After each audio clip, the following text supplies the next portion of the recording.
La idea de la charla de hoy no es presentar una charla netamente para especialistas o entrar en detalles o mostrar tablas o análisis estadísticos, sino es comentar un poco la historia de uno de los tantos desarrollos que tenemos en la universidad. En este caso se trata de la biología del ovario humano en particular, que venimos desarrollando en el CEBAT desde el año 2002-2003, y contar un poco,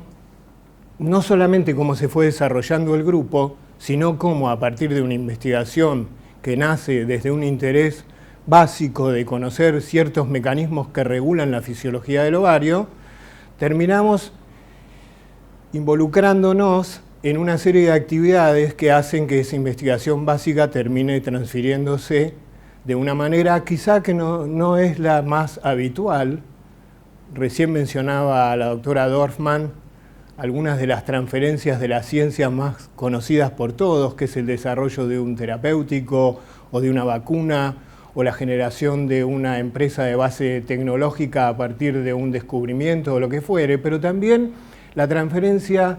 de la ciencia es importante en el hecho de cubrir ciertas necesidades sociales. Esas necesidades sociales pueden ser generales para grandes grupos sociales o pueden ser más acotadas de acuerdo a determinados grupos que tienen ciertas situaciones específicas donde la ciencia puede atender. Hoy en día, la realidad es que la ciencia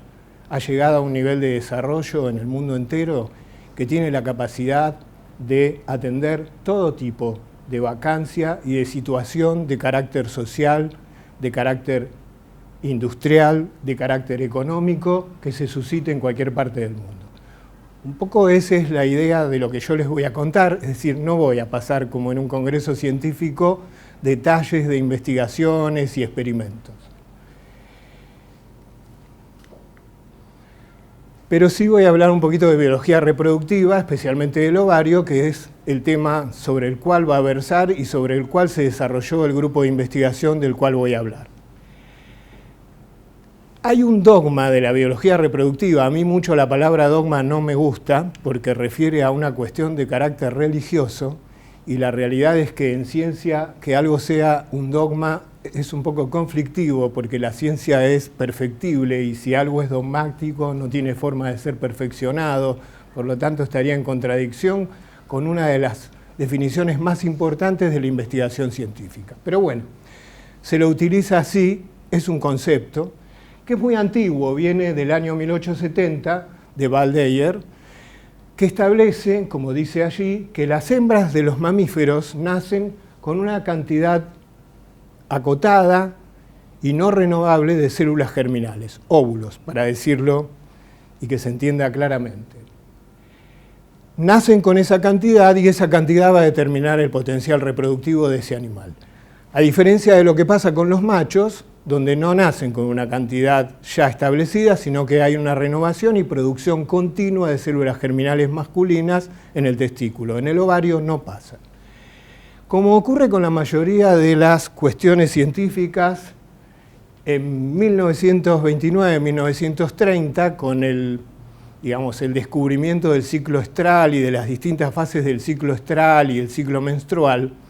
aparecieron algunos investigadores que consideraban que en realidad no había una reserva finita de células germinales en el ovario, sino que había una renovación continua del epitelio.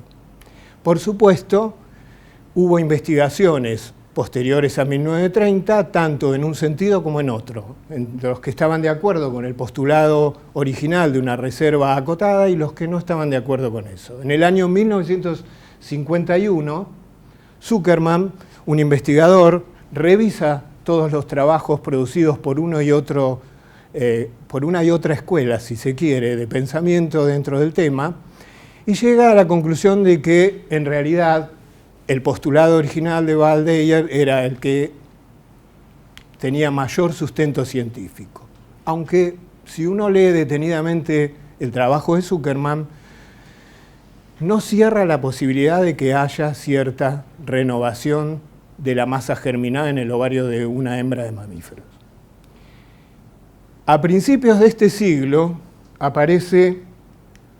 una publicación del grupo del Dr. Tilly en Massachusetts, donde describe la presencia en el epitelio de superficie del ovario de células de tipo STEM, células madre, que tienen la capacidad de ser células pluripotenciales y que eventualmente podrían contribuir con la formación de nuevos óvulos luego de que el animal nació y en la etapa adulta. Esto es real. Aunque ha generado y suscitado mucha discusión, es real. Existen estas células que se mantienen en el ovario, han sido encontradas en ratón, incluso en humano. In vitro se las puede hacer transformar para que devengan en óvulos u ovocitos, pueden ser fecundadas. Si se transfieren, hay un grupo que ha logrado que nazcan animales a partir de estas células estimuladas in vitro, pero nunca se ha detectado hasta el momento que naturalmente estas células recuperen la masa germinal en el ovario de un mamífero. Aparte de este dogma o concepto central, hay otro que es el que a mí más me interesa y que fue el que más tratamos en el laboratorio, que es que la mayoría de las células germinales femeninas son eliminadas por atresia, por un mecanismo de degeneración muy clásico, conocido desde hace mucho tiempo. Atresia es una palabra muy ubicua dentro de la biología porque se usa para muchas cosas. En este caso hablamos de atresia folicular, y la atresia folicular se refiere a una degeneración del folículo que lleva a la muerte del óvulo que está contenido en ese folículo. Mueren antes de la ovulación, es decir, la gran mayoría se elimina por atresia dentro del ovario mismo. Hay una gran pérdida intraovárica de masa germinal. Bien, vamos a ver un poco cómo se desarrolla brevemente la línea germinal femenina. Lo que tenemos en la línea superior,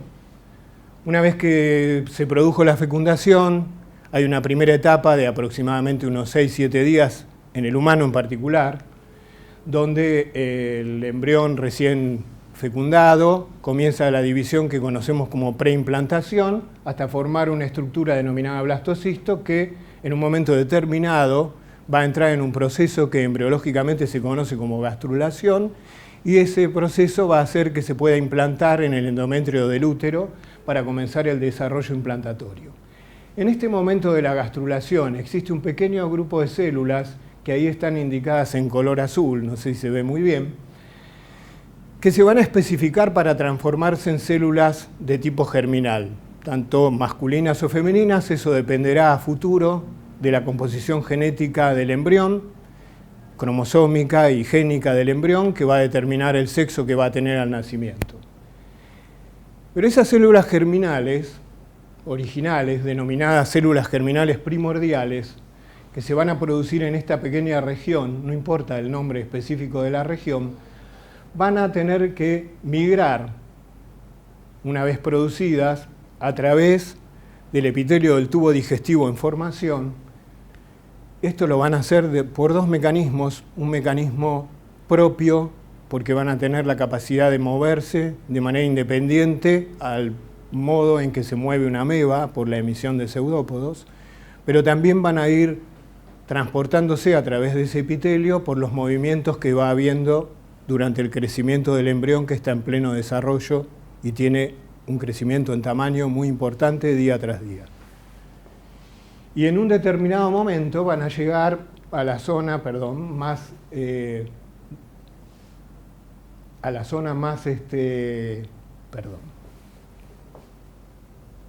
dorsal y posterior del embrión, donde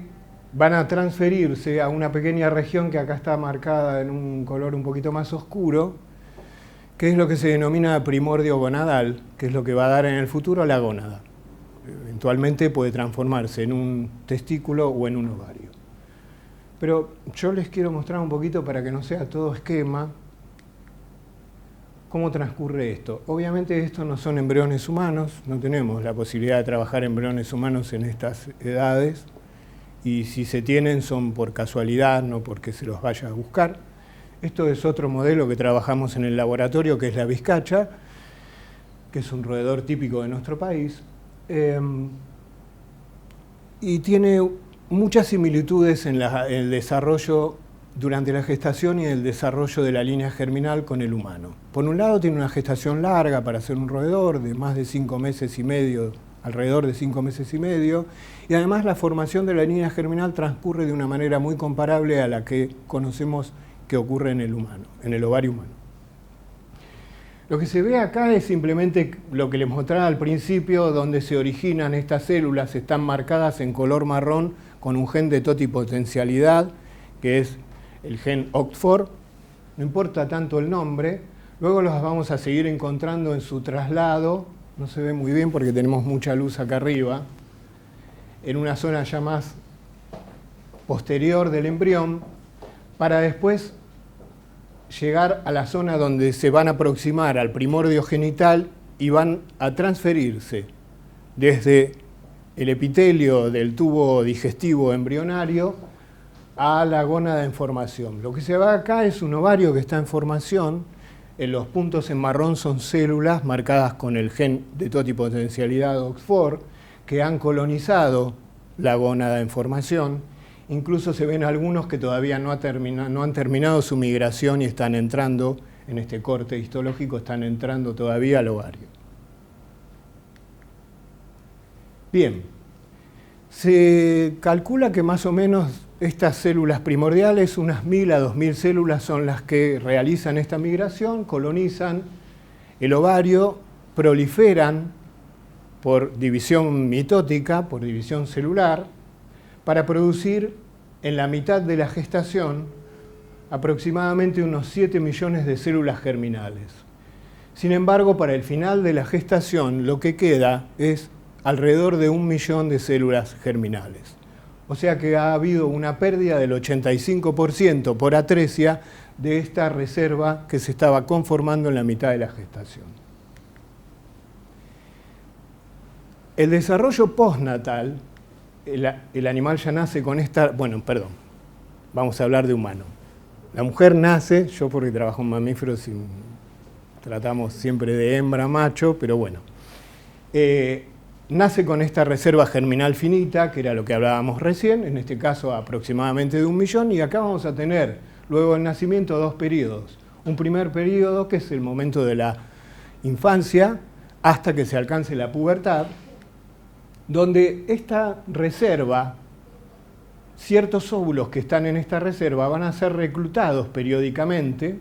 van a transformarse en un proceso del cual yo no voy a hablar, que es el crecimiento folicular, la foliculogénesis, van a pasar a folículo primario, secundario, antral, y todos van a morir. En esta etapa donde el eje hormonal no está funcionando, estamos hablando de la etapa de la infancia, todo lo que se recluta de esta reserva germinal va a morir por atresia. Lo cual va a hacer que durante estos años, más o menos 11, 12, 13 años, esta reserva vaya disminuyendo. Cuando sobreviene la pubertad y ocurre la activación del eje hipotalámico y comienzan a funcionar las hormonas sexuales y se dispara el ciclo menstrual y comienza el reclutamiento cíclico, esto va a seguir ocurriendo con la diferencia de que en cada ciclo menstrual va a haber un proceso ovulatorio, ¿sí? Pero la mayoría de los folículos que van a ser reclutados en cada ciclo menstrual van a terminar muriendo por atresia y en el caso de la mujer solamente uno va a ser ovulado. Esto va a continuar durante toda la etapa fértil de la mujer hasta llegar a un momento en que esta reserva se agota.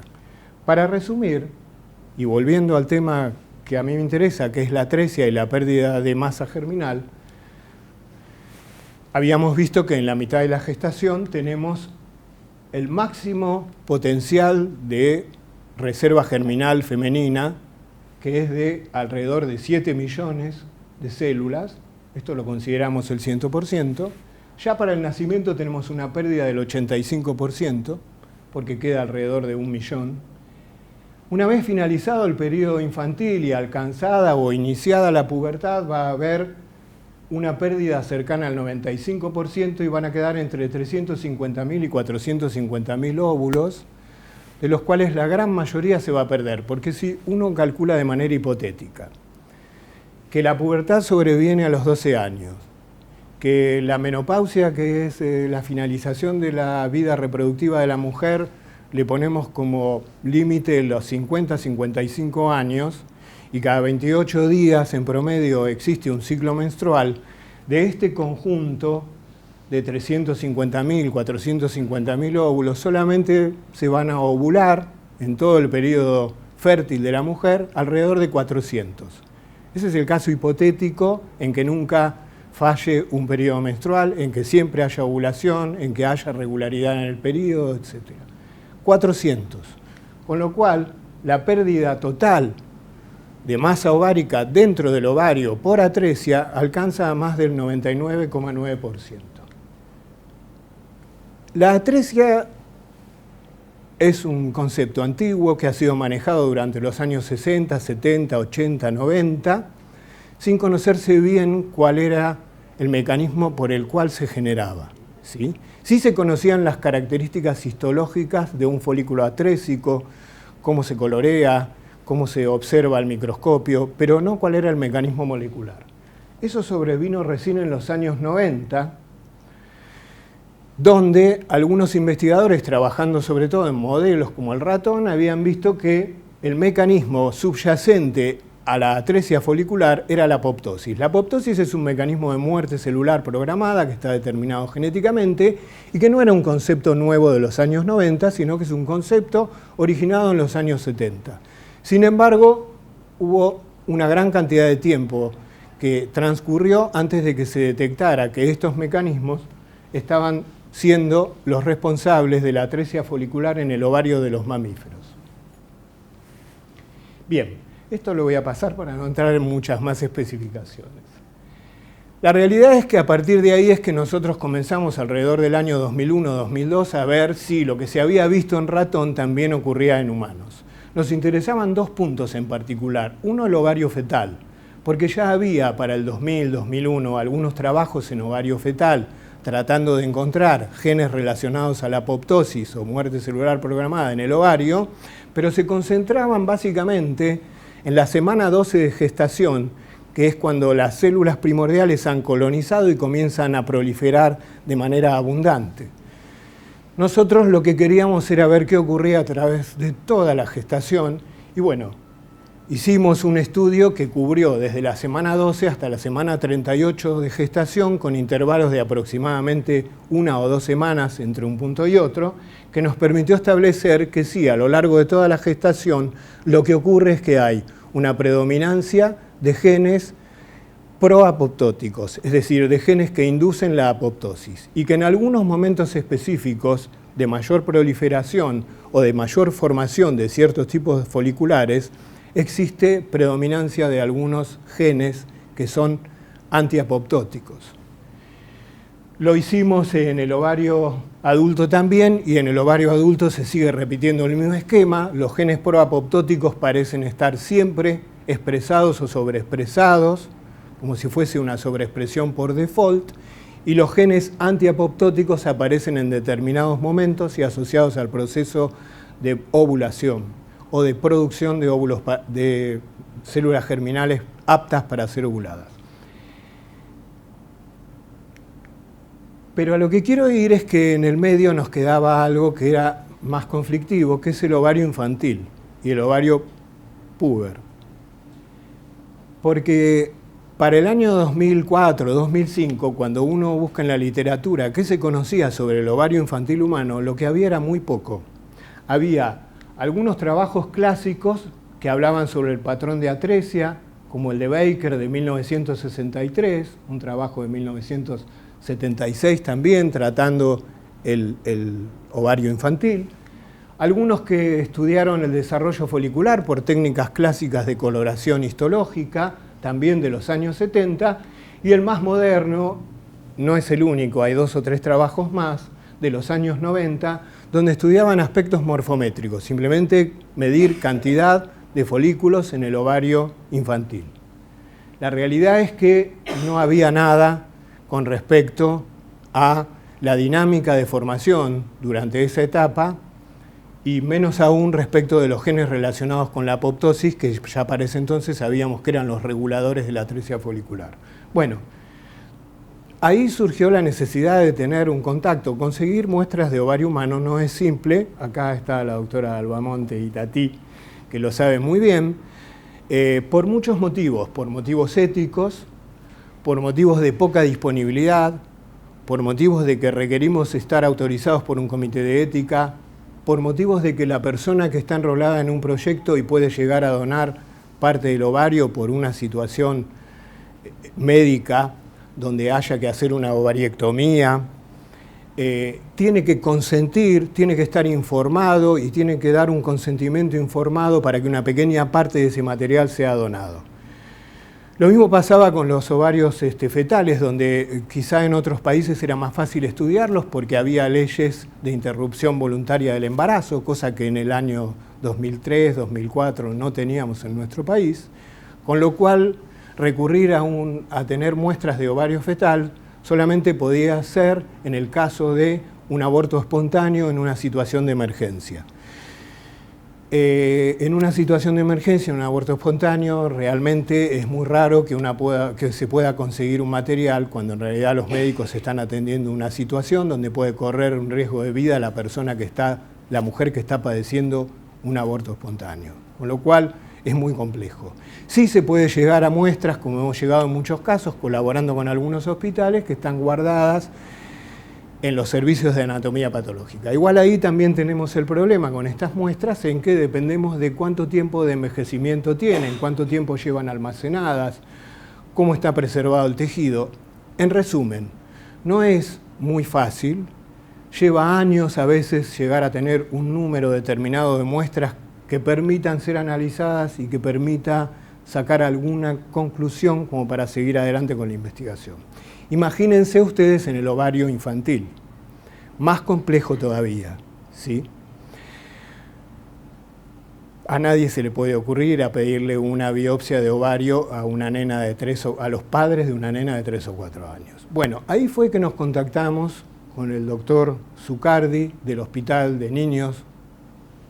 Ricardo Gutiérrez, de acá de la ciudad de Buenos Aires,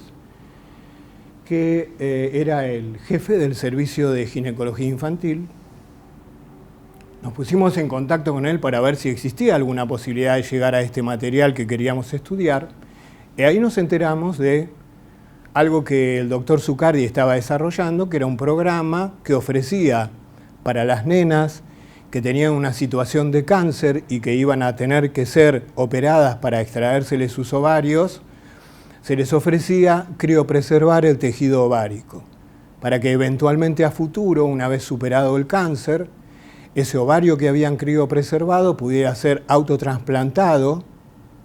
a la paciente y recuperar no solo la capacidad de producir óvulos y de tener descendencia con su propio contenido genético, sino también recuperar el eje hipotálamo-hipofisiario y toda la actividad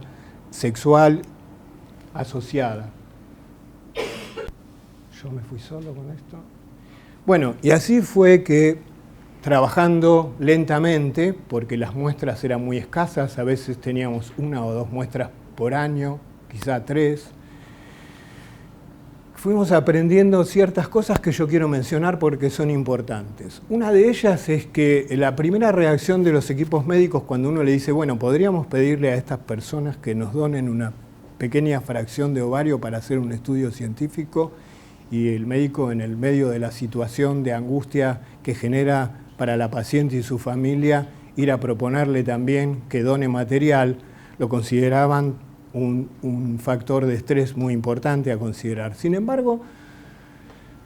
tuvimos una observación muy interesante que vino de algunos médicos y que también lo observó algún comité de ética, que es que el hecho de que el médico le ofrezca a la familia de una nena que está padeciendo un cáncer la posibilidad de criopreservar el ovario para que a futuro pueda recuperar su capacidad de tener sus hijos y no tener problemas endocrinológicos, abría una puerta de esperanza. Muchas de las personas lo leían, bueno, entonces esto quiere decir que mi hija puede sobrevivir a este cáncer y en el futuro incluso puede recuperar la capacidad de tener hijos. Con lo cual, un poco el camino se fue allanando y aunque no es que uno consiga una cantidad de muestras importantes, porque por supuesto esto depende del paciente que diga sí o diga no, pero nos ha permitido ir estudiando estas muestras lentamente, y bueno, hemos publicado varios trabajos respecto de esto, estudiando las mismas proteínas que tienen que ver con la apoptosis, tanto inhibiéndola o promoviéndola, y encontramos que tenemos un patrón generalmente igual al que ya habíamos observado en el ovario adulto previamente.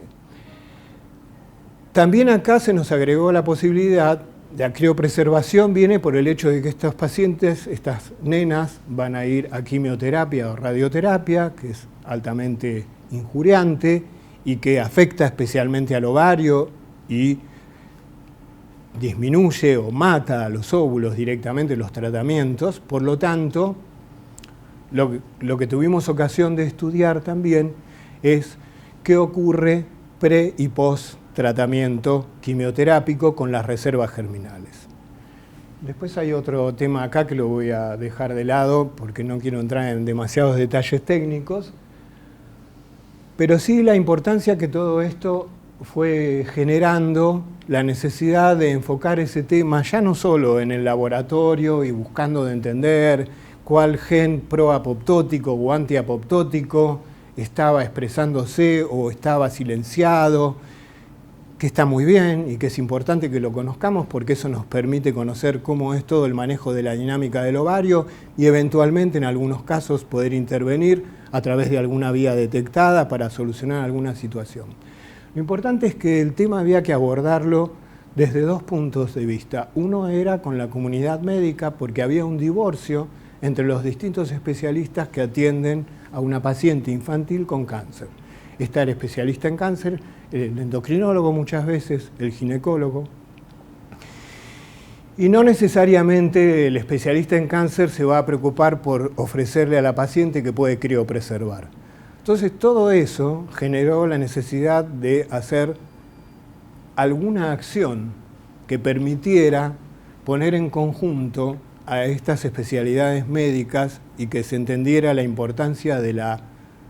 criopreservación del ovario y de un área naciente de investigación que es lo que se denomina oncofertilidad, ¿sí? Que es la preservación de la fertilidad en los pacientes oncológicos, particularmente en este caso en las nenas, donde la criopreservación, vale la pena decirlo,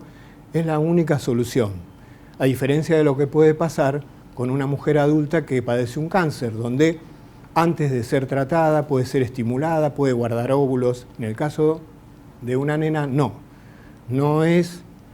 responde a los estímulos hormonales porque todavía no tiene su eje hipotalámico, hipoficiario, ovárico funcional. Por lo tanto, si bien en un futuro puede ser factible que guardando óvulos infantiles se los logre madurar in vitro, todavía estamos muy lejos de que eso pueda ser realizado y utilizado con el ovario infantil. Por lo tanto, esta es una de las soluciones, criopreservar el tejido germinal. Entonces, en el año 2016 y 2017 realizamos una serie de jornadas acá en la universidad que reunió a profesionales de distintas especialidades médicas y un poco más allá. También psicólogos, también sociólogos, también asistentes sociales, también enfermeros, también todo el conjunto de personas del área de salud que atiende la situación, no solo de la paciente, sino familiar, de un paciente infantil, una nena con cáncer. Y esto dio origen a organizar la Sociedad Argentina para la Preservación de la Fertilidad, que fue creada en el año 2018 y que tiene sede acá en la universidad, cuya presidenta es la doctora Itatí Albamonte, para reunir, como dice su misión, una red interdisciplinaria e interprofesional de especialistas que pudieran abordar los distintos aspectos que tienen que ver con la preservación de la fertilidad, particularmente en las nenas, nenes y niñas, niños y adolescentes. Bien. La sociedad apenas formada comenzó a tener una actividad bastante importante. En el 2018 ya realiza su primer congreso, el primer congreso de la Sociedad Argentina de Preservación de la Fertilidad. Durante el año 2019 realiza distintos seminarios de de diferentes temas sobre oncología y preservación, transgénero y organización familiar, aspectos éticos de la preservación, la criopreservación, etc. En el 2020 realiza un workshop conjunto con la Sociedad Argentina de Biología, la SAB, sobre la preservación de gametas, para poner al día qué avances había habido en el tema y qué se esperaba en el futuro, por dónde se podría avanzar. En el 2021 se realiza el segundo congreso y Tati me va a ayudar. El próximo está programado para el 2023. Bien. Aparte, la sociedad también, trabajando con el CEBAD y particularmente con el grupo de ovario humano del cual estoy hablando, realizó algunas investigaciones, como por ejemplo los cambios transitorios que se producen en el periodo menstrual como consecuencia de las vacunas contra el COVID-19, la aplicación de vacunas contra el COVID-19. Argentina en este aspecto era una muestra muy particular porque en nuestro país, a diferencia de otros países, se aplicaron muchas vacunas diferentes. No como en otros lugares donde a veces un solo tipo de vacuna había sido empleado. También ha participado en cuestiones sociales como lo que realiza anualmente la universidad Conociendo Nuestra Salud para informar sobre la importancia de preservar la fertilidad en las niñas y niños y adolescentes cuando hay situaciones de cáncer. Y finalmente aparece otra cuestión importante que es qué hacer y cómo preservar estos tejidos. Porque lo que estaba ocurriendo en el Hospital Gutiérrez, que era motivado y dirigido por el doctor Zucardi, era acceder a determinadas empresas privadas, generalmente centros de reproducción asistida, que amablemente le permitían guardar los tejidos que se iban a criopreservar. Bien, esto tiene un gran problema. El problema es que la empresa privada en algún momento puede requerir el lugar donde está criopreservando amablemente el tejido que viene de un derivado de un hospital público, y esto hace que los tejidos tengan que ir derivándose de un lugar a otro. Acá es importante la intervención del Estado, de modo tal que el Estado provea la posibilidad de preservar ese ovario en los casos en que es indicado médicamente, sobre todo en el caso de niñas y niños. Eso llevó a la necesidad de que el Estado se haga cargo de tener una ley. Eso fue un camino largo, yo ahora al final voy a contar algunos detalles, pero finalmente se logró que haya un proyecto de ley entrado en el Congreso de la Nación, que como bien dice el artículo 1, tiene como objeto la creación de un Banco Nacional de Guarda de Tejido Germinal y de Gametos de niñas, niños y adolescentes menores de 18 años que por problemas de salud, tratamiento médico o intervención quirúrgica puedan ver comprometida su capacidad de procrear en el futuro. Esto se encuentra en la Comisión de Ciencias de la Salud y esperamos que en algún momento la Comisión de Ciencias de la Salud lo trate y tome estado parlamentario y pueda ser tratado por las dos cámaras, diputados y senadores. Bien.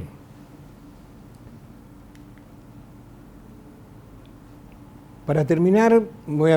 puse esta frase que a mí me gusta mucho, de Louis Pasteur, que dice que no existen ciencias aplicadas, sino únicamente aplicaciones de la ciencia.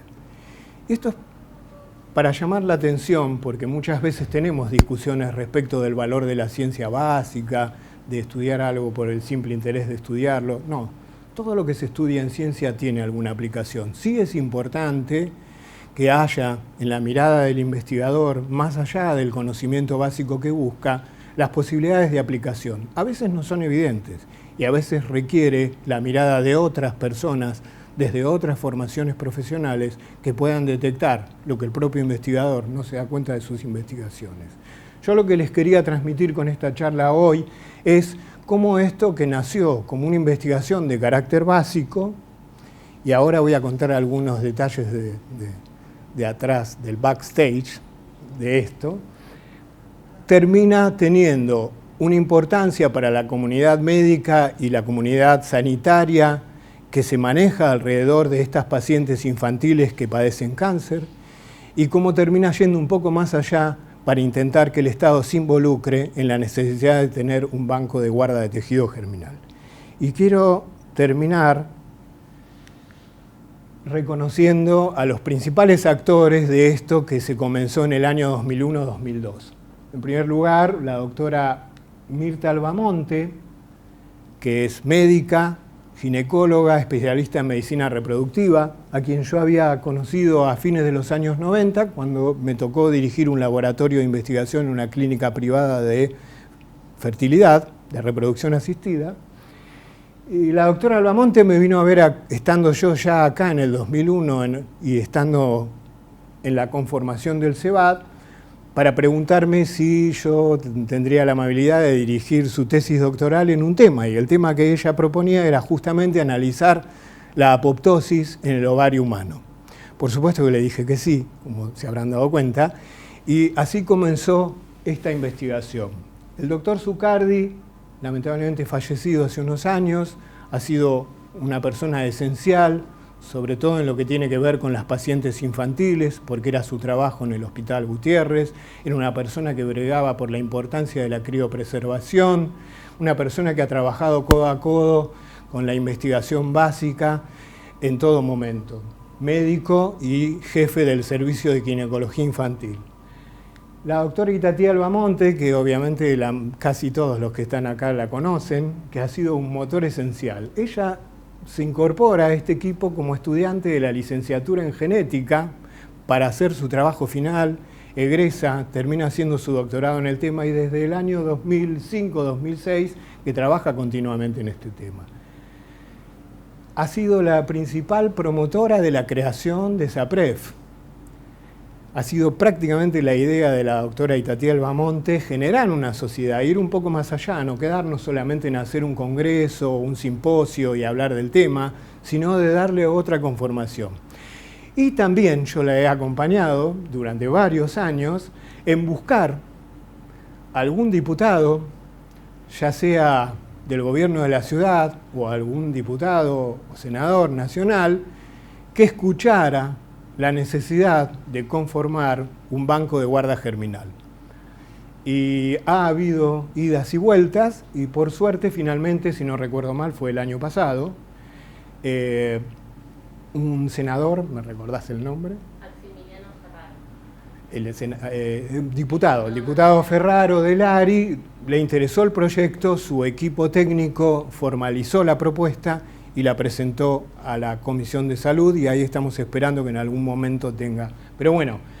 el desempeño de la doctora Itatía Albamonte ha sido esencial y es el motor actual en este laboratorio. La doctora Mirta Albamonte ya no trabaja con nosotros. Y después también, perdón, no quiero dejar de mencionar a la doctora Inés Estela, que es docente de esta casa de estudios, que es médica, anatomopatóloga, y que siempre ha estado presente para que nosotros pudiéramos tener la seguridad de que los tejidos que estábamos analizando no tuvieran patologías y nosotros pudiéramos tener resultados confundidos por no haber determinado una situación patológica, siempre nos ha brindado todo el apoyo. Básicamente eso es lo que les quería contar y el desarrollo que lleva ya prácticamente 20 años y que no solamente continúa produciendo resultados de carácter básico sobre los mecanismos que regulan la formación y la dinámica del ovario en la mujer, sino también que ha generado un interés que va más allá y que trata de cubrir una necesidad social. Muchas gracias.